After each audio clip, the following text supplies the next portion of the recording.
Bom, gente, então, a nossa palestra de hoje, ela aconteceu em decorrência de uma necessidade, um problema que nós enfrentamos, porque a palestrante não pôde vir, e nós ficamos sabendo disso ontem, e então eu tentei, o Andrei, mas depois fiquei pensando, a Márcia tinha compromisso, o Rafael já fez esse mês, eu falei, bom, a gente precisa, quando um problema aparece, a gente precisa pensar se nós somos parte do problema ou da solução. Então, eu prefiro fazer parte da solução.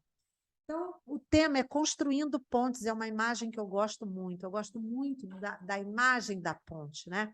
Que faz conexão entre dois pontos e que sempre te leva de um lugar para o outro. Então, eu pensei nesse tema e para... O que não está indo? Clicar onde? Aonde? Aqui?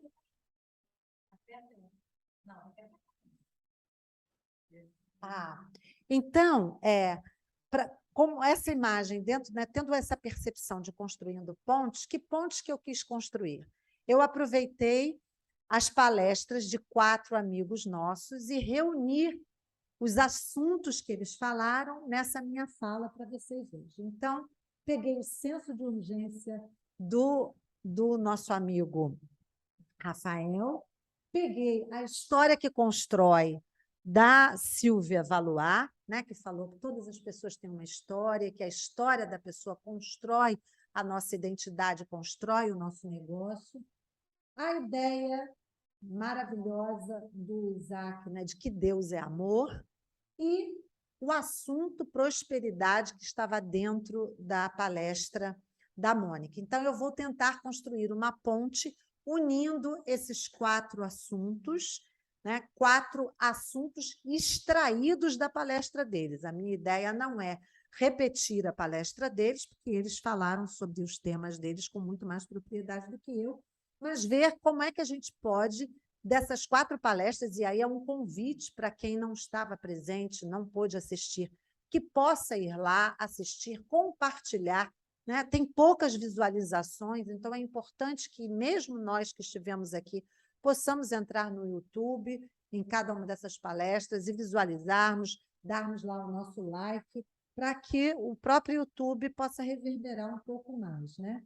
Então, vamos ver como é que eu fiz isso. Bom, primeira coisa, eu estava diante de um problema, então eu fui buscar o sentido etimológico da palavra problema. Problema vem do grego probalo, que significa colocar diante dos olhos, né? Ter alguma coisa diante dos olhos. Esse é o sentido etimológico da palavra problema.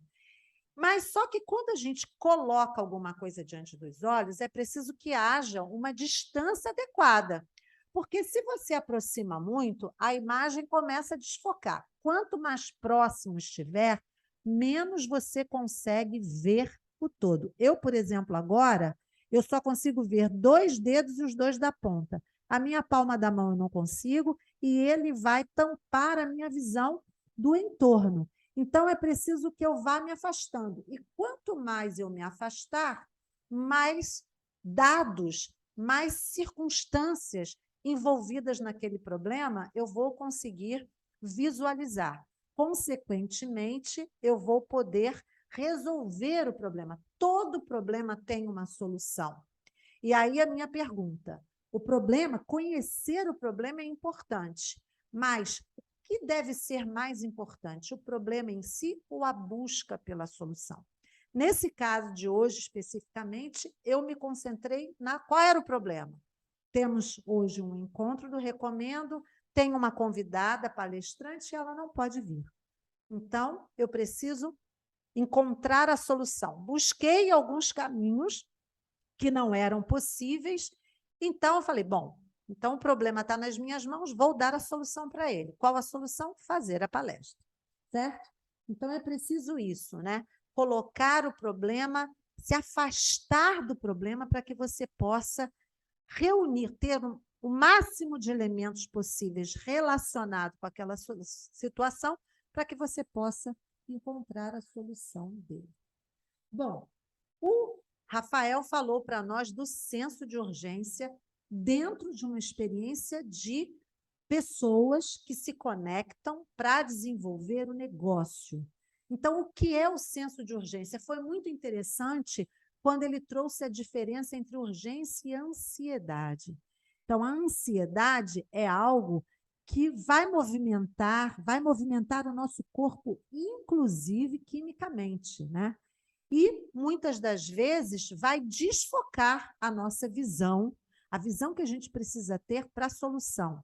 Agora, a ansiedade, se ela está na medida certa, né? Porque a gente tende a olhar para a ansiedade sempre de uma forma negativa, mas toda urgência carrega em si um certo grau de ansiedade. Porque quando você tem prazo para cumprir, quando você tem metas a cumprir, aquilo vai gerar um movimento em você. Mas a ansiedade, quando ela chega ao nível de desgaste emocional, de desgaste físico, ela começa a se transformar numa doença. E aí a gente realmente precisa de um profissional, que aqui é o nosso Anderson, que ajude, né, a pessoa a sair desse status quo em que ela se encontra. Mas o senso de urgência é algo que, se usado ao nosso favor, nos impulsiona, nos faz agir, nos faz sair do plano das ideias e do planejamento para a ação. E isso ficou muito bem definido na palestra do Rafael. Então, ali um momento de festa, um momento de alegria, e ali todos nós tínhamos o senso de urgência, foi a primeira reunião do Porto, né? E se naquele momento não se tivesse tomado a decisão de se fazer aquela reunião, hoje nós não teríamos tido 5 ou 6 convidados aqui, eu não me lembro, acho que 5 convidados que vieram do próprio Porto, né? E tiveram a oportunidade de conhecer os nossos negócios no turno da manhã. E aqui é um momento de reunião nosso, em que a gente precisa estar, e aí eu vou para um outro aspecto, né? Primeiro essa frase do Walt Disney. Então, quando é que o senso de urgência está sendo utilizado com positividade? Quando a gente para de falar e começa a fazer, né? Então, a maneira de começar, começar um negócio, começar a escrever um livro, começar um tratamento terapêutico, começar a venda de um produto, começar a pensar na possibilidade de ser eleita a melhor empreendedora do Brasil na Europa, precisa sair do nível de falar e entrar no nível do fazer. Então, é preciso ligar, tomar a coragem, marcar a consulta para fazer a consulta, é preciso se inscrever, porque alguém te indicou, mas se você não tivesse se inscrito, se você não tivesse ido atrás dos votos, você hoje não estaria entre as finalistas, né? Se você não procura um consultor imobiliário, certamente é mais difícil você encontrar o imóvel que você precisa. Se você não vai atrás das informações acerca do produto que você quer vender, você não tem como colocá-lo no mercado. Então, é preciso tomar a decisão de fazer, né? E aí, eu pergunto, né? Mas você está feliz com o que você faz? Essa pergunta é muito importante ser feita todos os dias e em diferentes momentos do nosso dia. Não é apenas quando a gente pensa, como diz a Márcia muito bem, a minha vida ideal não pode ser só quando eu faço, só quando eu estou com os meus filhos, ou só quando eu estou com os meus amigos, ou só quando eu estou desenvolvendo o meu trabalho e que ele está sendo bem-sucedido. É preciso que haja um clima de felicidade, de contentamento. Embora a dor exista, os problemas fazem parte da vida, a tristeza também faz parte da vida, mas no nosso trabalho, se o que nos move não for a alegria e o prazer de fazer aquilo que estamos fazendo, já estamos fadados ao fracasso, já estamos fadados à lamúria, já estamos carregando uma série de negatividades que não vão fazer o negócio prosperar, né? Com toda certeza. E aí eu peguei algumas frases aqui para a gente pensar, né? O Rafael, quando ele começa, ele disse: eu construí a plataforma de petróleo. E todas as vezes em que ele falava da plataforma de petróleo, era evidente a satisfação dele com aquilo que ele fazia. Agora trabalho com a Márcia. Ótimo. E agora? Você está feliz com o que você faz? Então, isso precisa ser questionado, ser perguntado. A Silvia disse: eu fui fonoaudióloga, mas buscava a alma das pessoas. Então, ela diz que foi muito feliz enquanto fonoaudióloga, mas o que ela queria era mais. Ela queria trabalhar com isso, encontrar a alma das pessoas e ajudar as pessoas a colocar a alma delas naquilo em que elas faziam. Então, se ela está fazendo isso, ela está feliz com o que ela faz, é preciso se perguntar, né? O Ronaldo disse: fui empresário, tive 1.000 funcionários. Hoje sou coaching de vida. Eu não conheci o Ronaldo como empresário, mas hoje, quando ele fala do trabalho dele, ele transmite uma alegria muito grande. Não sei como é que estão os negócios dele, mas, com certeza, essa energia que ele coloca ao anunciar aquilo que ele está fazendo vai gerar, no tempo, um resultado que é maior, certamente, do que o que ele tem agora. A Mônica disse: eu sou a minha família. Eu me lembro do sorriso dela quando ela disse isso, né? Então, ela começou mostrando e depois ela entrou em toda a teoria. Mas é muito importante, quando você diz eu sou a minha família, e o trabalho dela é um negócio de família, né? Isso é bem bacana, mas que a pergunta esteja presente ali. Eu sou a minha família e eu estou feliz sendo a minha família, levando a minha família para dentro do meu negócio e desenvolvendo. E eu estou dizendo agora para vocês: sou tudo o que Deus diz que posso ser, né? Então, isso é uma crença que eu estou desenvolvendo em mim. Todos os dias eu digo: eu tenho tudo que Deus diz que eu posso ter, eu faço tudo que Deus diz que eu posso fazer, eu sou tudo que Deus diz que eu posso ser. E para Deus, nada é impossível. Então, é entrar nessa vibe e ir atrás dela, né? Não é esperar que ela leve. Eu estou caminhando, gente. Tudo que eu estou dizendo para vocês, em primeiro lugar, eu digo para mim, porque a primeira pessoa a escutar o que eu falo sou eu mesma. Né? Então, o que eu estou falando para vocês nessa palestra não é uma coisa de fora para dentro, é de dentro para fora. É um movimento que eu estou gerando em mim. E fui pensando nessas coisas enquanto fazia o trabalho. Todos quatro falaram muito sobre o tempo, o valor do tempo, né? O Rafael falou disso, a Silvia Valois falou disso, o Ronaldo Isaac falou disso, do tempo, de maneiras diferentes, mas da importância do tempo. Qual é o tempo que nós temos? O tempo que nós temos é um só, é o presente. O passado, ele é importante como experiência, ele é interessante como aprendizagem, é importante como arcabouço, né? Como estrutura. Nós somos hoje o resultado do nosso passado também, da nossa história pregressa, mas a gente não vive do passado nem no passado. O futuro tem uma frase que eu amo de paixão, é de Luiz de Giussani, ele diz assim: posso esperar no futuro por causa de uma certeza presente. Então, é agora que o meu futuro começa agora, né? É aqui, estando aqui com vocês, falando para vocês sobre essas coisas, que eu posso esperar que, mesmo me afastando novamente por 28 dias, que quando eu voltar, eu possa vir com muito mais alegria, com muito mais energia, para que o meu negócio prospere mais e mais. Porque, por enquanto, ainda está bem devagar. O meu marido dizia para mim, quando nós éramos namorados, e eu fazia 500 coisas ao mesmo tempo, ele dizia, e quando eu dizia para mim, eu não posso, eu não tenho tempo, ele falava essa frase para mim: falta de tempo é desculpa dos que perdem tempo por falta de método. Então, quando a gente começar a dizer, eu não tenho tempo para isso, eu não tenho tempo para aquilo, para pensar se você não está usando o método errado. Método é caminho, é percurso. metaodós, né?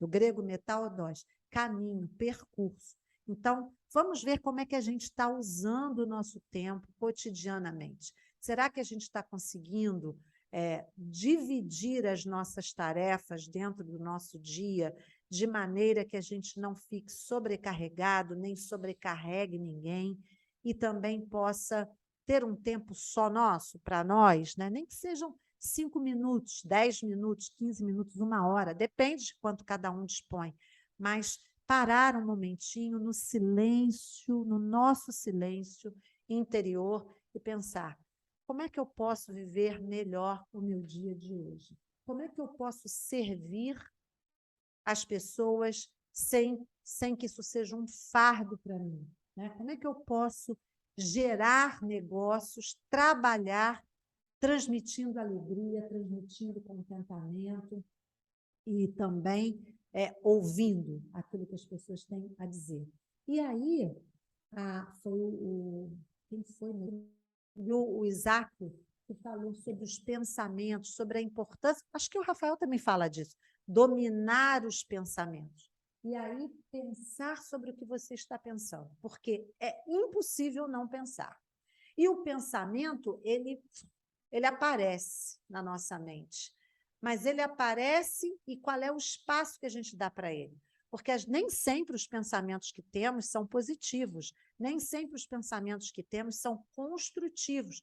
Muitas das vezes, os nossos pensamentos depõem contra nós, eles nos colocam para baixo, eles nos trazem insatisfação.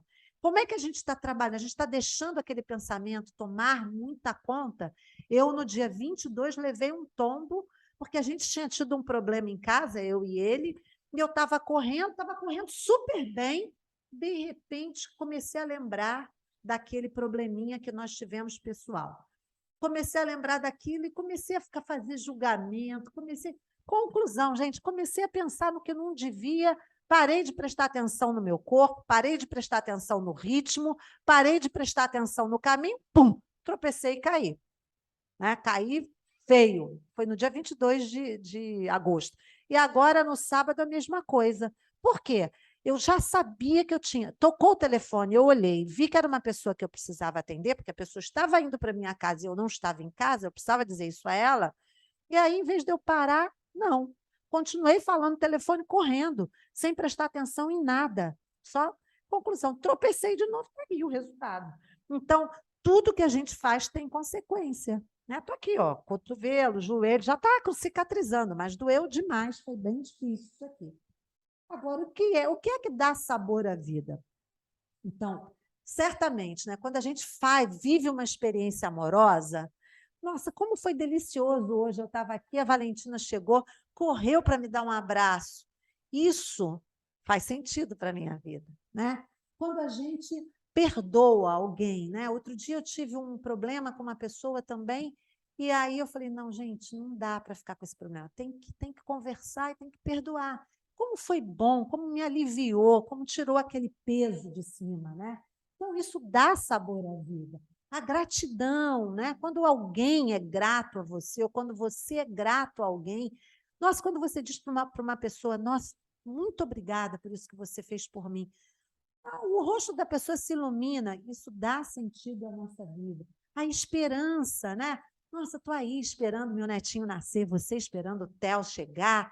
Então, é uma espera que não é parada, né? Não é uma espera em algo inatingível, não é uma espera de algo que a gente sabe que vai acontecer. Então, quando a Márcia vai para lá, não sabe, o resultado já saiu, com certeza, ela ainda não sabe, mas ela está alimentando essa esperança, independente do resultado. Mas vai para Paris, vai ser super maravilhoso, com uma boa companhia, que é a Helena. Então, isso tudo vai gerando que a alegria. Então, são coisas que vão cultivando a alegria. Ela não é como a felicidade, a gente tende a pensar em algo grandioso. Não, está ali, nas pequenas coisas do dia a dia. Né? O Romero cuidando das minhas feridas me dá uma grande alegria, uma grande satisfação. Será que não é isso o sentido de prosperidade? Que, como a Mônica falou, a gente costuma vincular a prosperidade ao econômico, ao faturamento, né?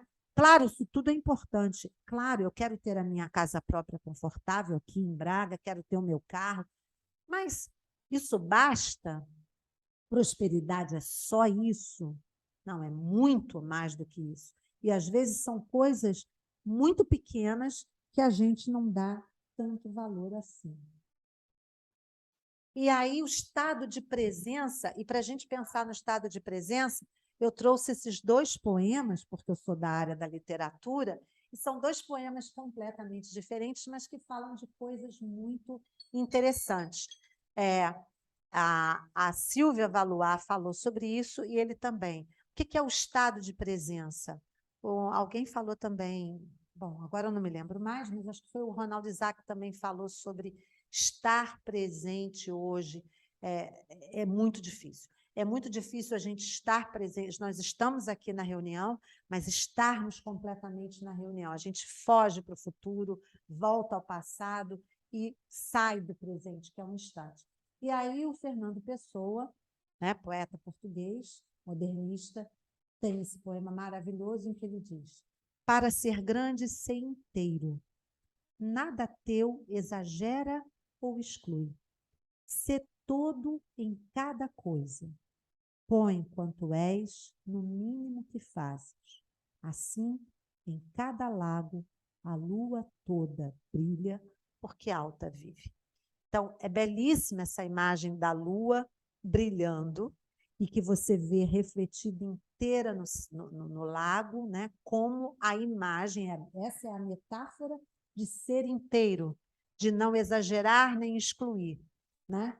E que isso, quando você é inteiro, as pessoas reconhecem a verdade daquilo que você é e brilha, né? Você brilha.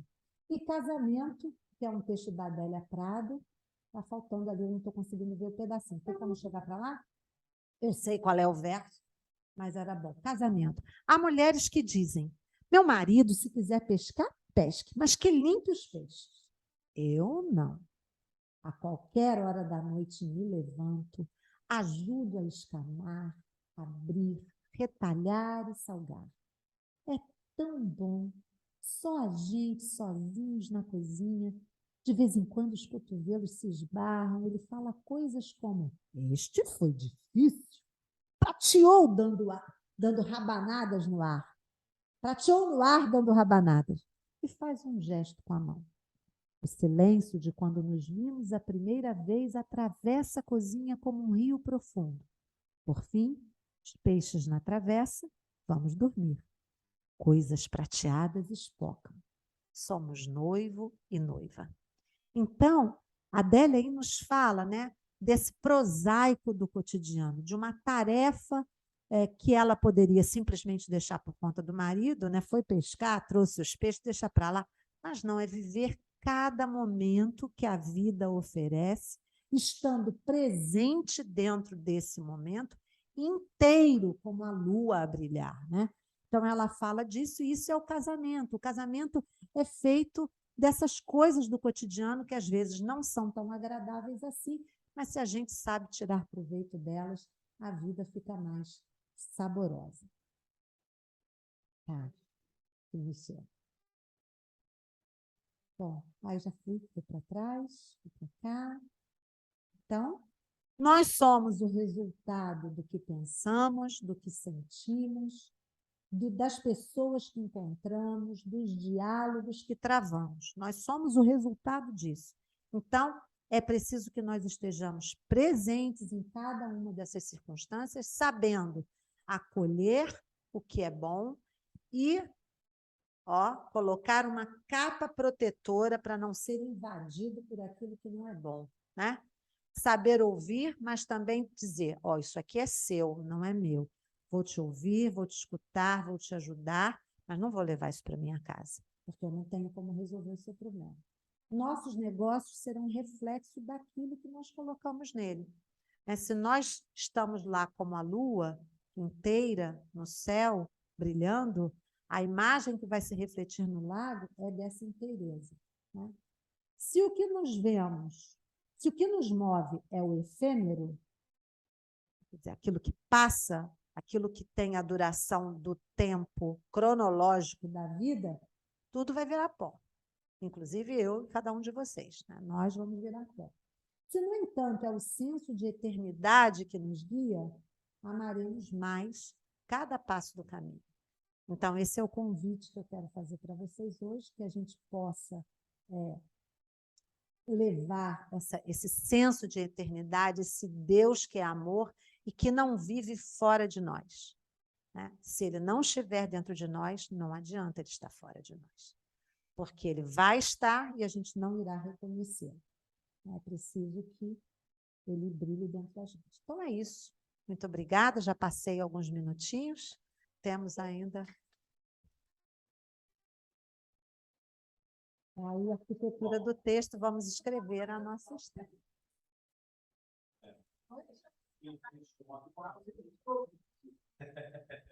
Alguma... foi ontem à tarde. Aí o Rafael deu lá, eu fiz um